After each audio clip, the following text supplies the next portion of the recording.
and with your spirit. When Christ took flesh to the Blessed Virgin Mary, He made His home with us. Let us now pray that He will enter this home and Christ. A reading from the Gospel according to Luke. Glory to you, O Lord. The Lord said to the 72, into whatever house you enter, first say, peace to this household.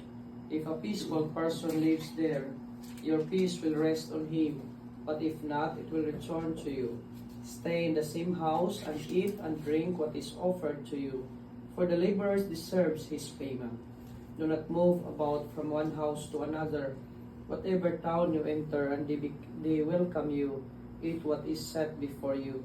Cure the sick in it, and say to them, the kingdom of God is at hand for you.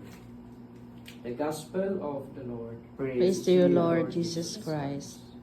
The Son of God, Lord of heaven and earth, made His home among us. With thankfulness and gladness, let us call upon Him, saying, let our response be, stay with us, Lord. Stay with us, Lord. Lord Jesus Christ, You among women, and blessed is the fruit of thy womb, Jesus. Holy Mary, Mother of God, pray for us sinners, now and at the hour of our death. Amen. Hail Mary, full of grace, The Lord is with you. Blessed are you among women, and blessed is the fruit of thy womb, Jesus. Holy Mary, Mother of God, pray for us sinners, now and at the hour of our death. Amen. Hail Mary, full of grace, the Lord is with you.